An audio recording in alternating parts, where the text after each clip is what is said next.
Now, back to Ray Appleton on KMJ. Once again, and it's the second to the last word before we hang this one up. The keyword is luck. L-U-C-K, luck. Text it to 95819. Good luck on that $1,000. And your last shot comes up today at 3 o'clock on Chris's program, just right after 3. Then you're broke for the remainder of the year. I'm so sorry. This is a big one that we've talked about a lot on the program. It seems to me that I've heard, because of the bigness of the KMJ signal on both sides, AM and FM, I've heard from practically every corner of the state on this. And depending upon the geography, this is the greatest thing since sliced bread or a major blunder. Up in the Bay Area, it's like, quit your kvetching. You know, this no bail is going to work out for everybody. And, you know, people of color and people who don't have a lot of money, the poverty-stricken people, they're finally going to be treated fairly by the system.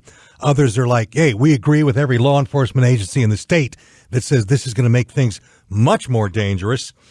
This didn't take long. And what didn't take long was the creation of a ballot initiative to reverse this. Let me introduce you to Jeffrey J. Clayton, Esquire, who is the policy director and the executive director of the American Bail Coalition. Jeff, welcome to KMJ. Great to have you on, sir. Thanks for having me on. My pleasure. Where do you think this came from? This whole notion of we don't need bail anymore. I mean, why? Where did this come from? Really, it was a movement at the tail end of the last part of the Obama Justice Department, sort of a second-term initiative to originally started just to sort of, move the needle on some of these low-level misdemeanor cases, which really largely don't exist in California, but in the rest of the country. And then it just kind of turned into the no-money bail movement. Let's adopt the federal bail system and the Washington, D.C. bail system. And it's been going pretty much ever since. The old system that we had here in California, was it broken? Did it need fixing? Were there things that could have maybe been changed within the system that might have appeased some of the people who so despise it? We thought so, and we thought the other thing that was happening that I think perhaps the other side didn't want to admit is the fundamentals of their movement unraveled on them. When the NAACP and National ACLU came out against the use of risk assessments, pretrial algorithms, that was the heart of Senate Bill 10, what were they going to do? And then when James Kilgore and the main movement against mass incarceration came out and said this is e-carceration, electronic incarceration by all these government programs, which is the other key part of Senate Bill 10, I didn't know what they were going to be able to do here. What does that mean, pretrial risk assessment? It seems to me that's rather ambiguous, loose. It could be two different things to two different people.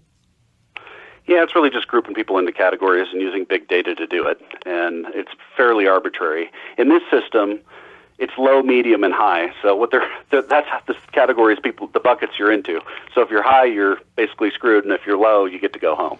And why you're high, medium, and low, we don't know. Yeah. I'll ask you the same thing that I've asked everybody that's involved with this one. Is California going to be in greater dangerous straits as a result of the passage of this legislation, the governor signing it? Well, it's like a tragic incident, but you don't know how it's going to turn out because you got to keep in mind New Jersey implemented the same system. It took them 3 years to rewrite their bail laws. They had to pass a constitutional amendment to eliminate the right to bail. And in Sacramento, they think they can do this in 3 days and haven't fully funded it. So I really can't tell you what's going to happen. I can just tell you that there's 9 different ways this can go. It could lock up a bunch of people. It could let everybody out. It could do all kinds of different things.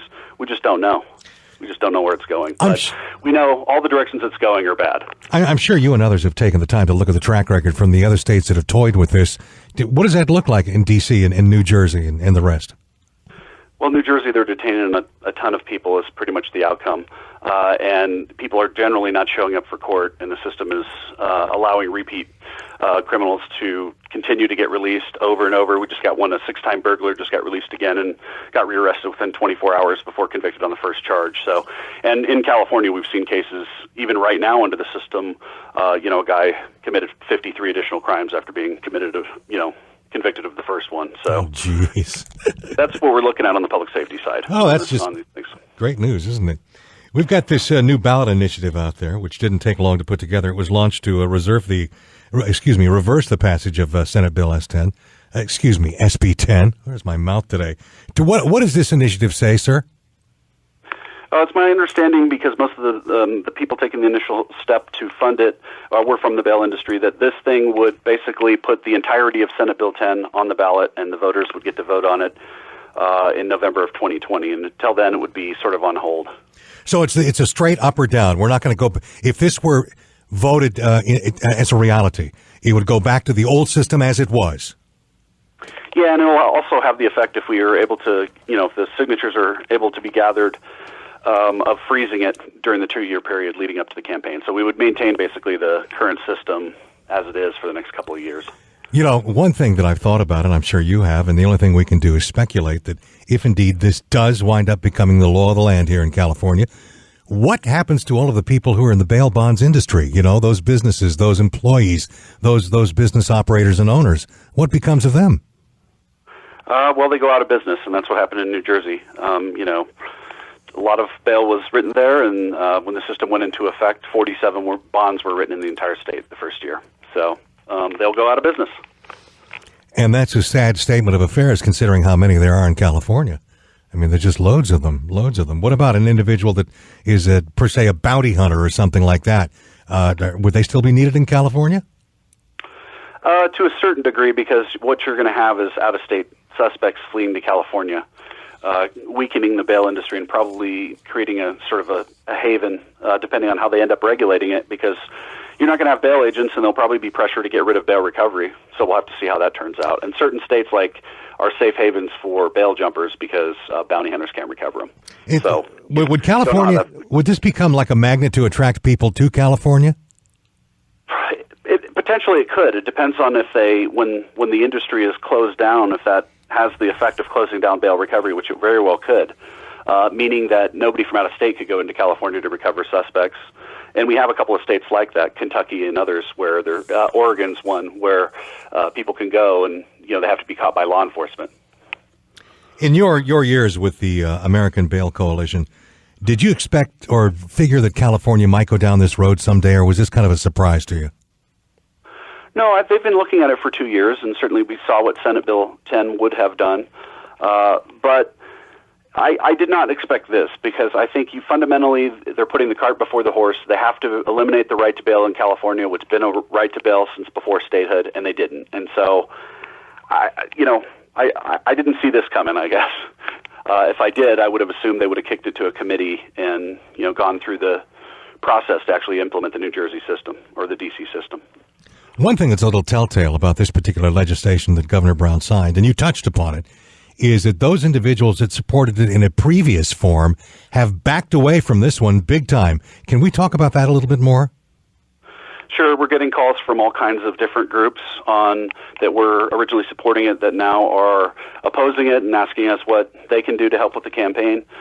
Criminal defense lawyers to other groups that are, community groups that opposed it. And obviously, we talked to several of them during the lead up to the vote on Senate Bill 10. We warned many of them that if you don't mobilize your coalition, that this has legs and could become law. So now we're on basically the same side for a change, but I think that just goes to show you that it's really bad legislation when there's hardly anybody that can support it. So in the workup to getting this on the ballot, what will the role of the American Bail Coalition be?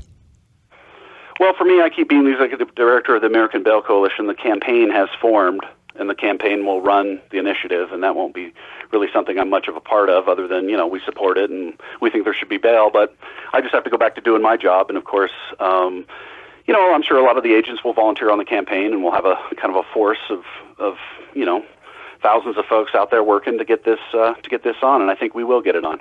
Tell me a little bit about the American Bail Coalition. What are you guys all about? So for us, we're a trade association of insurance companies who underwrite criminal bail bondsmen throughout the country. Our job is just to go, advocate for the best practices in bail, and we work on all the legislative and bail reform issues from around the country, local, state, and federal levels. Have you heard anything from people on the bench, one way or the other, about this one? Judges, have they, or even in the wind, have they volunteered an opinion on this? I've heard secondhand that many judges are not happy with this, and I think it's not just what was passed; it was how quickly it was passed, and they had no opportunity as everybody else did, to really even comment on it or even digest it before it became law. And I think even talking to attorneys, many of them haven't digested it yet, and yet it's law, and that's not how the process should be. I mean, this was very last minute, was it not? It's totally unvetted. It seems like there was just a real push to get this through. No questions asked. Let's get it done and move on, right? Yeah, I mean, there were questions about the 72-hour constitutional provision, which still remain, but the reality is that apparently the amendment was posted on a Friday and it became law on a Tuesday, so that's pretty quick to do a major overhaul of the entire state's bail system that's existed since 1843. So that was pretty fast. That's very fast, very fast. Is there anything you'd like to add before I say goodbye to you, sir?